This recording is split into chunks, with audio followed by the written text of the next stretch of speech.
Hi, are you ready? I know I am.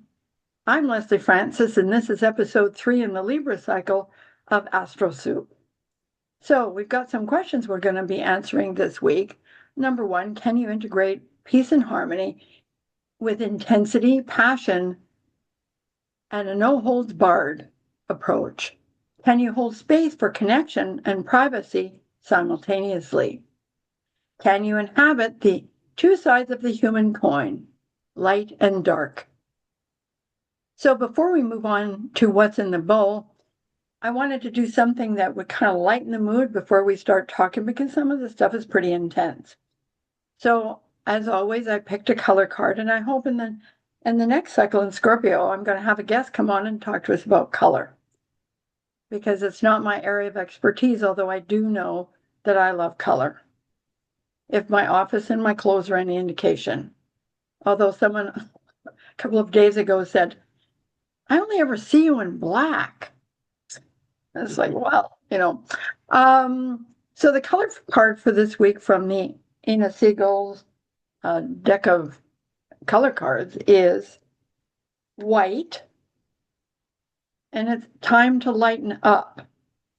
So even though what we're going to be talking about may be a bit challenging in some ways, it's always important to breathe and remember how to laugh. And if something strikes you in an uncomfortable way, just be okay with it. As I've discovered throughout the course of my life, those uncomfortable feelings hang around. I mean, you don't need to immerse yourself in them all the time, but it's important to recognize exactly how you feel, which we're going to be talking more about as we head into the Scorpio cycle in a couple of weeks. So let's dive into what's in the bowl. So this week we've got a couple of energy shifts. One is Venus moving into Libra, and the other one is Pluto beginning to external what's been going on internally,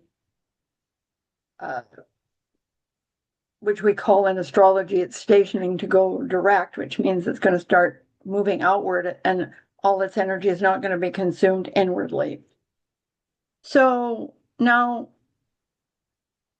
we're going to have to find ways to be present for both of these very opposite kinds of energy shifts, because Libra tends to be want everything to be peaceful, harmonious, smooth. It doesn't really like this very much, the up and down. Whereas the Pluto, which is very much connected to Scorpio along with Mars, is pretty much, accepts that there is ebb and flow, that you're going to go up and then you're going to go down. And I don't like to use those words, but those are the only ones that currently have available. So the paradoxes of Libra Scorpio, and we're getting a little bit of taste of what's going to intensify when the sun moves into Scorpio. And of course, as I'm fond of saying, it's important to remember that any time boundaries that we set are somewhat artificial when it comes to how energy flows. So the interesting thing about these two shifts is that they occur within 5 hours and 35 minutes of each other. First, Venus goes into Libra, so there's an uplift when that happens, and Pluto stations and starts to moving forward in the sign of Aquarius. Now, they're both air signs, so there's some familiarity there. Oh, yeah, I can live in my head. No, Pluto's very instinctual and asks you always to go deep and to get out your emotional shovel and start digging into what's down there. Because whether we like to acknowledge it or not, most of what motivates us comes from our subconscious. So we cannot really make big change in our life unless we're willing to embrace our subconscious before we try to act on it in a conscious way. It doesn't tend to work in reverse. And I know this is really important when you're thinking about what you'd like to create in your life. And I know a lot of people call that manifestation. I just prefer to call it creating your life as opposed to manifesting something. That's just my personal preference. So Venus moving into Libra is, I love everybody, let's party. Whereas Pluto connected to that Scorpio, and as he turns himself, his energy outward, as he moves forward, is how can I use anything that has surfaced inside me? What's my passion? What, in a sense, what feels dead to me? Pluto's all about that internal transformation. And in the sign of Aquarius, it really is married to the sign that is often associated with change. But more appropriately, the two of them together can actually lead to change, lead to growth that leads to change. Not necessarily, there's a cycle there, and we tend to think of it linear. Change equals growth, but they roll over with each other on a regular basis.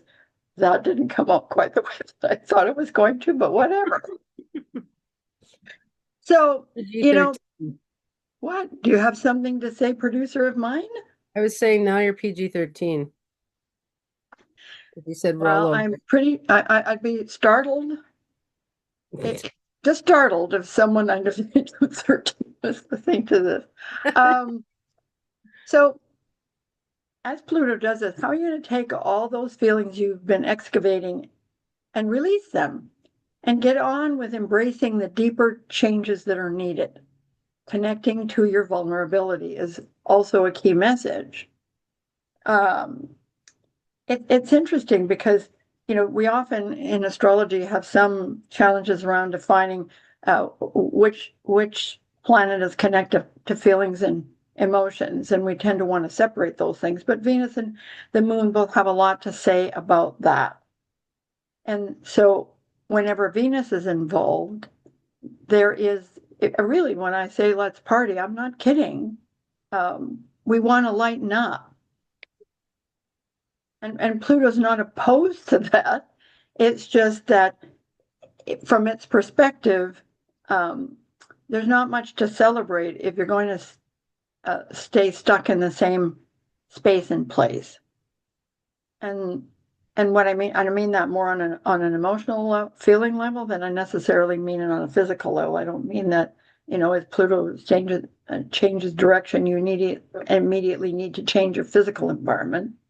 It's more about changing your inner perception, your inner, or even acknowledging it, which is sometimes difficult. And it invites us to strip ourselves, release everything that is like dead weight.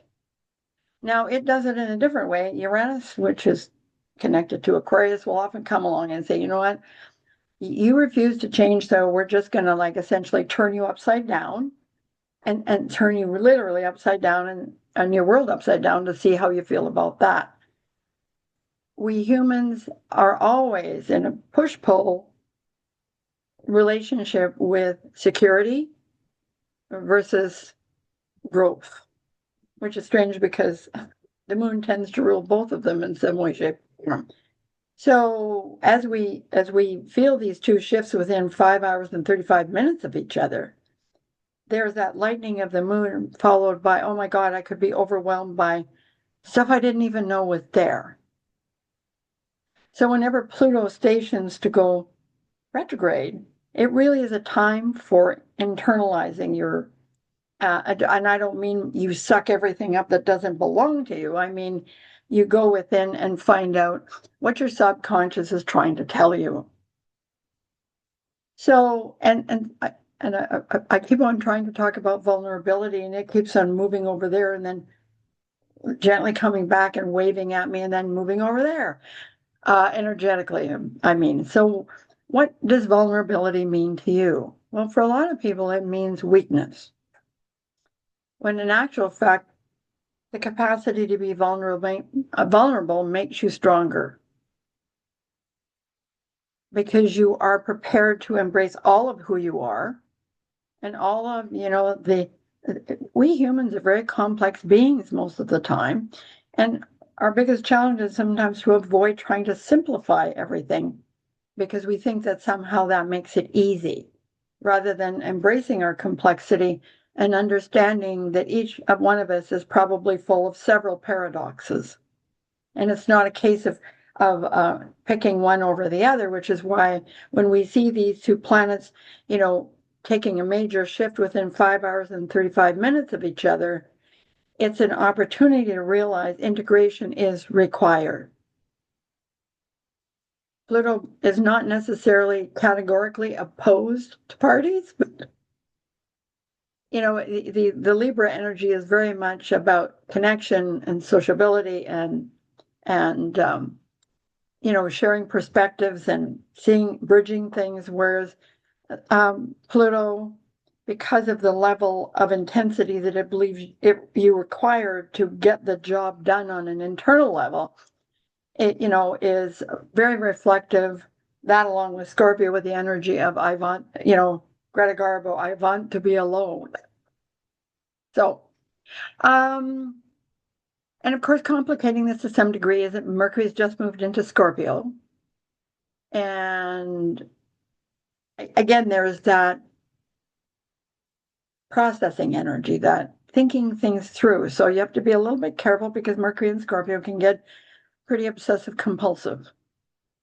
And it's like it gets a bit between its teeth and there's something that's really bugging it. It just can't stop thinking about it. The challenge is trying to figure out which are the appropriate lines of inquiry as opposed to, well, that's just me nagging myself, if that makes any sense. And it will help us live out those two potential extremes, because it's always open to taking time to think about things, because balancing out thoughts and emotions can be and feelings, because feelings and emotions are not the same thing. I know, because I have this challenge myself. I will feel that something is appropriate, and then my brain will kick and go, well, give me 14 reasons why I should be listening to your gut instinct. Okay. So it is really time to integrate your cognitive mind and your gut instinct and learn how to listen to both without picking a side. It's not a case of either or. So if your cognitive mind says ABC and it seems opposed to your gut instinct, then you have to take time to essentially be present for both perceptions and figure out by just listening to the different parts of yourself, because we all have different parts of ourselves, which is actually the appropriate path to take. And sometimes that path has everything to do with being able to listen to both parts as opposed to pick one over the other. And the other challenge with this is, you can, if you're not careful, you can go from, you can at one end of the spectrum be a passive, aggressive pain or a pushover versus it's my way or the highway. And it's, it's interesting because your gut instinct rarely lies to you. Hunches, things like that, that's really intuition. I know all that, I've had people say to me, well, how do you know you're psychic or intuitive? I said, it's pretty simple. If you're driving down the road and you know what the person next to you is going to do before they do it, then you're intuitive. It's not as mysterious as people like to think. So now we're just going to talk a little bit about lunar rhythms this month. And so we're still in the full moon phase. And I forgot to clock exactly when that ends. I think it's today, actually. Later this evening, we'll move into the disseminating phase. So as we are in the last bit of the full moon phase, it's still an opportunity to, because, the full moon is about seeing things very clearly. And again, there's that seeing things very clearly, but that's not just about what your brain thinks. It's about how you feel about things. Like, so say for the instance, let's just take a traditional kind of example, an obvious kind of example. So say during the full moon phase, you break up with somebody. And the full moon phase, during that full moon phase, you can actually see what's happening but choose not to acknowledge it. Especially when we're talking about the full moon phase we've just gone through, which is Libra, full moon in Aries, Sun in Libra, which is, is this about me? Is it about them? As opposed to what's it about, as opposed to who does it belong to? Because that can be the challenge during the full moon phase, is to want to project your stuff onto other people, as opposed to. So if you're going through a breakup, well, it can't possibly be me, when it's probably not you or them. It's just a case of, do you rub along well together? So that's kind of an example of what happens during a full moon phase. So, you can find yourself wondering about, whether a decision you made, at the beginning, during the applying moon phase, you're going to get a sense of, oh, how is this actually manifesting? Like, I've been in this internal process from the new moon through to the full moon, and the full moon is going to show me exactly what is really going on. So you can see outside yourself, but that doesn't mean you need to change, wipe the slate clean. It just means that being able to see, like, it's like, I've used this analogy often, that if you're writing a book, you're not going to write it in 27 point, however, 0.5 days. You're just not going to do it. Well, unless you're superhuman. But say during that so you're working on a chapter, you start the book and you think it's going to be this. And then as you get closer to the full moon phase and you go through the gibbous, you go, oh, well, maybe it's not going to be what I think it's going to be. And then you get a chance to decide, okay, so am I going to listen to that, or am I going to dig my heels in and stick to my original plan? Because the purpose of the phases of the moon is really to give us the opportunity to experience something in its totality, as opposed to stopping in any particular part of the cycle. And so what's going to happen when we head into the disseminating phase? Well, that's where you can start to, really talk about your decisions and where you might be going, and any realizations or any wisdom that's come to you during the full moon phase. Because the job of the disseminating phase is not to hold everything in, but to expand it outward. Because that's the only way that you're actually going to be able to find a way to release what actually no longer works for you. So in the full moon phase, you can acknowledge, well, this part isn't working and that part isn't working. But the actual action of releasing it begins during the disseminating phase. Like, it's trying to think of a cooking analogy, and currently can't. Yeah, it's just, it's not going to show up. How about a baking analogy? Well, do you have one that you would like to share? Or Karen, if you'd like to share anything, nobody wants. I don't know. Are there baked soups? Well, It's a casserole. That's for the show Astro Casserole. Well, we can use other cooking analogies that aren't directly related to soup. So this is the part where I remind you that astrology is like a soup. It has a lot of ingredients, and not everybody likes all the ingredients. No, it's true. Oh, that reminds me, I was just an offhand remark. I remember being at this conference in Vancouver in 1985, and we decided, a bunch of astrologers, because obviously it was an astrology conference, we're sitting there having drinks, and somebody said, we should have a planet swap. Why don't we try swapping out the planet that we don't like?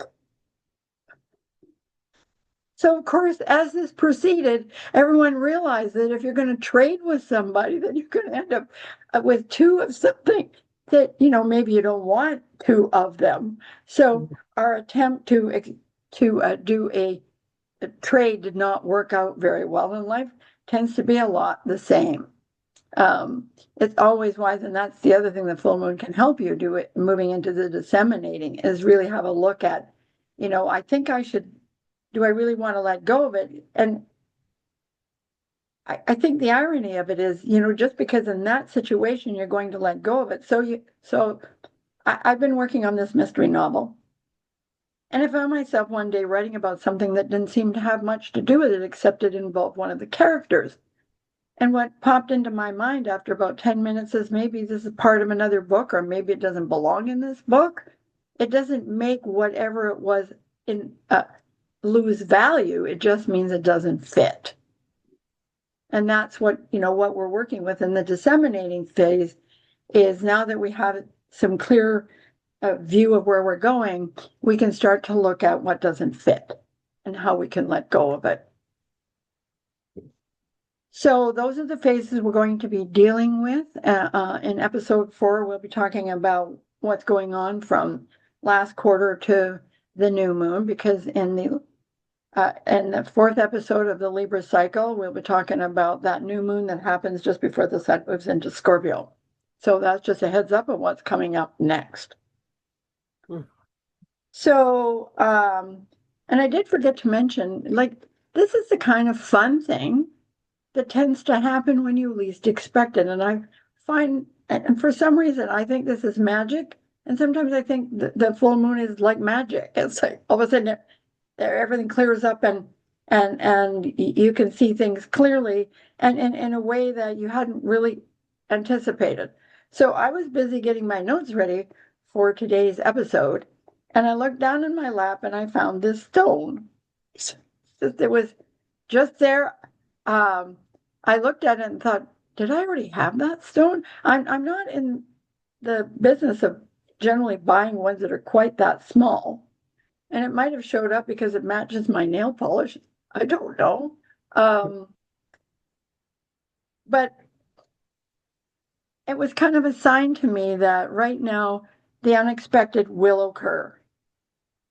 That often when we're in the middle of any sort of, and of course it's very Libra-like because it's certainly pretty, that when things shift directions or move into a new sign, you can always expect the unexpected. And I don't mean, I'm not talking about big ways, just in like Venus going into Libra. Look for something beautiful in your life that you weren't paying attention to or suddenly comes to your attention, like the stone came to mine. With Pluto changing direction in Aquarius, it could be that something that you've been mulling over for a while suddenly has clarity, or suddenly you feel like you could move on it, that some part of your consciousness has changed. For instance, in my case, it's when it does its little dance there, it's going to be sitting right on my Mercury, which has been playing around with for months. So that, I think, was a lot the genesis of me starting a mystery novel, because I never anticipated I would ever do that. So there's some magical things, and that magic is going to continue, into next year, just because of the actions and the energies of both Pluto and Uranus. So expect the unexpected that can lead to deep change. And I'm mentioning this now because the connection is one of opportunity.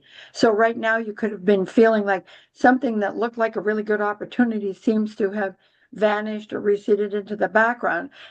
All it really means is, as we astrologers know, and intuitive people know, timing is its own thing.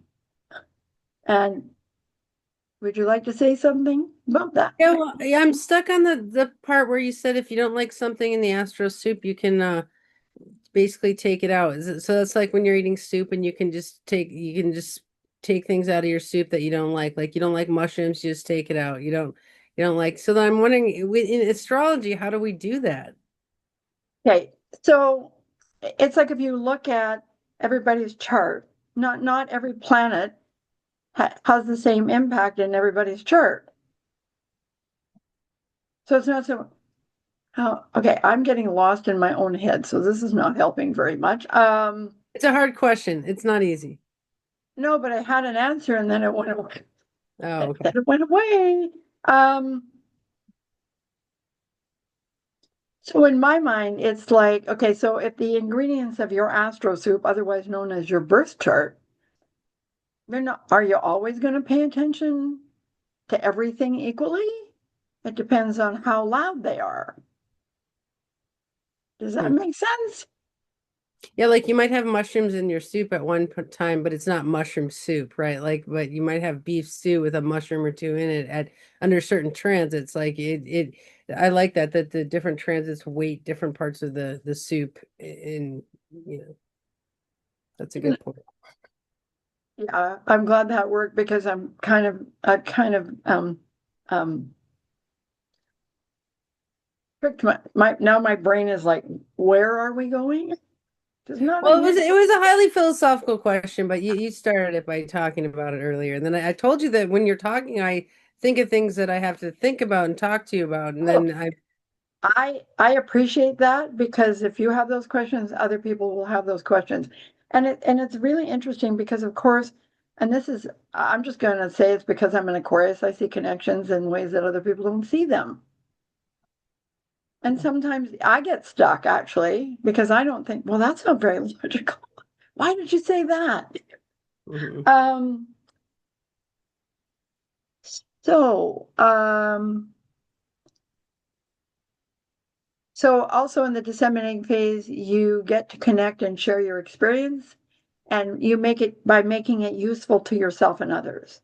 So that's part of the, moving outside yourself because the first half of the cycle is very internal. I mean, I don't mean you're not doing anything external. I just mean its genesis is from within. And the first time that you actually get to see what you've created is when you get to the full moon. And then when you get to the full moon and you see what you've created, then you get to share it in the last half of the cycle. I think it's fascinating that we often tend to, we talk about waxing and waning, and sometimes I don't think the waning cycle gets the credit that it deserves. Everything's because so much of the waxing cycle is about some form of action, and we don't think that the waning cycle has any action connected to it at all. Mm. That's just a, and I could be, that could just be my perception. Um, because anyways, we could go on and on and on about that one, but we're not going to. So, I I keep feeling like I've forgotten something, which wouldn't be unusual. Well, Tell I us have what you forgot. what? Tell us what you forgot. Well, if I knew what it was, I would tell you. Exactly. Uh, yeah, I one of the interesting things for me is that I can make all the notes I want, but my consciousness still tends to download. And sometimes I think that I've written something down uh, and then I never get to it. And then I just assume that the energy is not, this is me trying to let myself off the hook, which kind of leads to my next segment, which is called Life is Not a Report Card. Now, the genesis of this segment is connected to a book I've been working on, and I'm not going to tell you how long I've been working on it because it's a perfect example of how things continue to evolve and shift and change. And what you originally thought it was going to be isn't at all what it's going to be. So, but the genesis of the book really had a lot to do. First of all, the title popped into my head, and I really had no idea what it was going to be about. And then over time, I realized I was going to be talking about the difference between discernment and judgment, and how our propensity, our inclination for judgment gets in the way of us living our lives.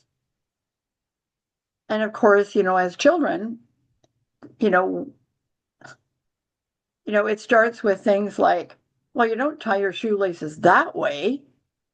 For me, my first experience of it was, I think I was about 4 years old, and I was out playing with a friend and in the small town that I lived in, and ran into this boy, didn't know who he was, and he proceeded to tell me, I think that his name was Wesley.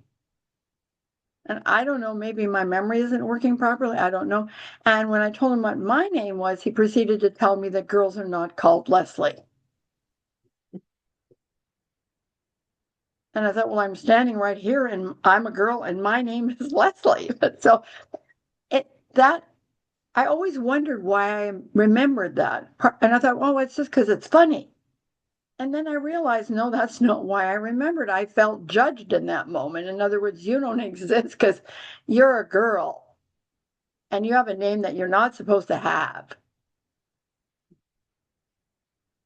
So I use that as an example because it's those small things that we don't always pay a lot of attention to, and yet they stick in our minds. And so, it's important to remember. If you remember something, and clearly as if it happened yesterday, why do you remember it? What's the purpose of that memory? So that's kind of where I started it. So that led me to think about how much focus we put on right, wrong, good, bad, success, failure.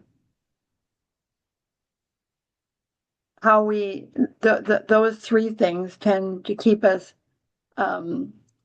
locked in to a structure that may or may not be supportive of us, healthy for us. So I got that far, and then I thought, okay, well, where do I want to go with this? Because I want it to open doors. I didn't want it to be me ranting and raving about something. I wanted it to be positive and supportive, which led me to come up with what I call 9 points of initiation. Actually, I used to call them something else. I used to call them perception busters. And this is how you get signs that things are about to blossom, is that I woke up this morning and what popped into my head is you need to call them points of initiation. So what is the purpose of these points of initiation? To really celebrate yourself and to be present for your own reality. And of course, we often find that our reality doesn't always match other people's realities. And I think, because at the root of this is conformity. That if we all believe the same thing and act the same way, blah, blah, blah, blah, blah, then somehow, I'm not really sure. I think that we think safety and security come from that. But those things are somewhat elusive depending on the day of the week you're talking about. So I wanted to share with you today the first of my 9 points of initiation. And it goes something like this. Life is knowing that there is no such thing as a mistake, just a choice that has consequences you hadn't planned on. That allows you to be present for your experience and find out what in it is for you. Like, instead of putting it in I failed, or this is bad, or this is wrong. And I think the reason why I call the book Life is Not a Report Card is it really reflects to school where everything, and we've been taught that life really is about getting the right answer. Well, what my right answer might not be the same as somebody else's right answer. And we're dealing, I think this is really at the root of so much of the polarization that we're seeing these days, is the need, we're going to feel safer or more secure if everybody thinks exactly the same way that we do, instead of understanding the expansiveness of being able to connect to people and hear what their story is and not decide whether it's okay or it's not okay. And a lot of it, I think, has to do with not being able to connect to your feeling self. The thinking that everything is a thinking experience, not a feeling experience. So, and I could speak at length about that particular one, but I'm apparently not going to. So, any thought? Do you have any thoughts, sidekick? Well, I'm excited to hear the other 8 points of initiation. I really like the wisdom of that one point. I can't remember it. I mean, it's hard to remember a really wise phrase, but I it was something about, if you make a mistake, it's just that there was consequences you hadn't planned on, and I really like that. I think it's very wise. So I'm excited for the other 8 points. You're just going to have to wait because I'm not going to give them all today. Oh, look, Karen's making a comment. I love Karen's sharing. Thanks, Karen. It's I make mistakes, but I am not a mistake. Look at that. Mm. Mm-hmm. And that's just it. For me, these 9 points of initiation are just a jumping off point. Like if you don't 100% agree with what I said, you don't agree with what I said. But I have to tell you, mine comes from having a Saturn in Virgo, which Andy has been helping me to remediate. Yeah, I want to see your rainbow crystals. Oh, I didn't. I want to see you in a throne of rainbow crystals. Oh my God, like I'd lift off the planet. What are you talking about? No, no. Although, well, it depends. If it was really cold, I don't know if I could sit on it. Because after all, I live at a latitude where it gets cold. So Yeah, there might be consequences we didn't foresee of such a thing. yes, I could end up with a frozen derriere. Good job being Just throw a little French in there. Yeah, that's a challenging one to think about because we're so programmed to put our lives in those categories: good, bad, right, wrong, success, failure. And trying to move outside that can be a challenge. I mean, I know I have the challenge myself, even though I often will say what I said, which is, there's no such thing as a mistake, just a choice that has consequences you hadn't planned on. One of the things about it, though, is it does allow you to move past self-flagellation and what was, oh God, I told you, and tell us what you forgot. well, is this going to be your ongoing time in? Tell us what you forgot. It's my new ongoing joke. When you say a joke 100 times, it gets even funnier, and then it's not funny at all, and then it's funny again. Well, I guess you'll have lots of opportunity to do that because I find it so much simpler just to say, I forgot that there's something I forgot, and maybe it'll come back and maybe it won't. Yeah. Oh, for God's sakes. Now you've got me determined to remember. Karen, tell us what Leslie forgot.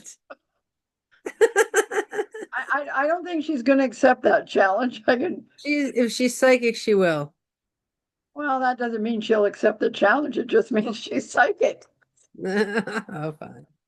So I hope Karen is enjoying that we've decided to torture her along with torturing each other. It's part of being the studio audience. You get part of the show. True. It really is true. Yeah, because I think that's the number one place that the judgment begins is believing that we somehow made it. Oh, I know. I finally remembered what I forgot. It helps us to move past things without carrying a huge burden of regret. And because I know in my own life, I'm more likely to make the smaller things a problem as opposed to the bigger things. So, I know there's something, again, I'm searching for what else I wanted to say. Because actually, in writing my book, I wrote a whole chapter about that. One of Nice. but it popped in just at the right moment. So one of the exercises at the end of that chapter was, get yourself a mirror and get yourself a bunch of Post-it notes, and then write down on those Post-it notes all the things you can remember about people, what people have said about you.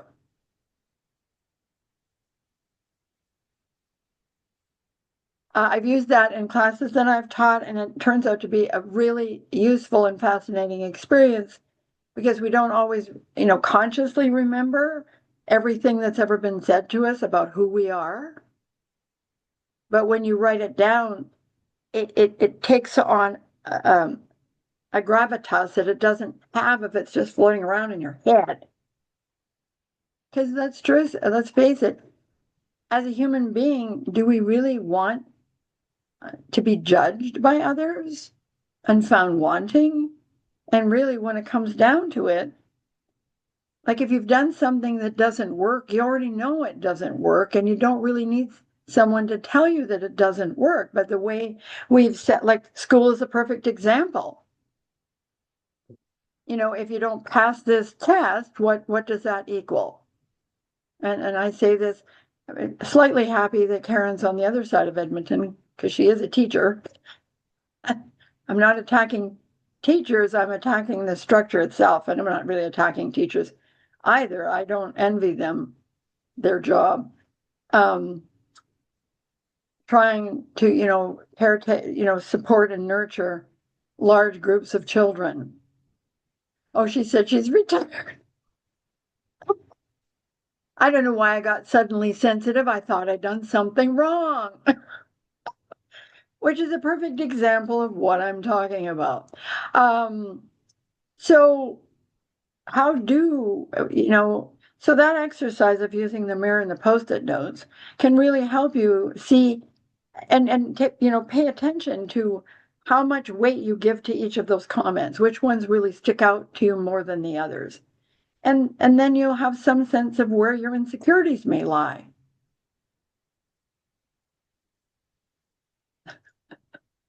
Yeah. So, and it really does help you begin to determine your own authenticity. And the other 9 points of initiation are focused on that same goal.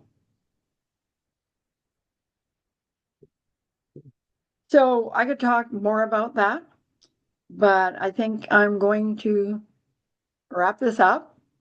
Yay, we're to what's up? For some reason, I thought it said something else, even though it's not that far away from my face. Anyway, so the quote I found is by Lily Tomlin, and she said, "I always wanted to be somebody. I realized I should have been more specific." And I like to always leave on something that makes you giggle, and it can make you think too. And it does kind of connect to what I was just talking about, because sometimes we're trying to be someone that someone else thinks we should be.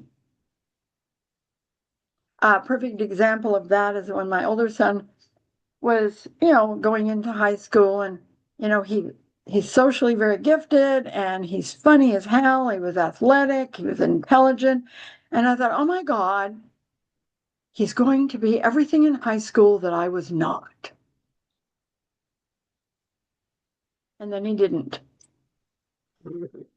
So, fortunately for him and me, I decided that my expectations were just that, my expectations.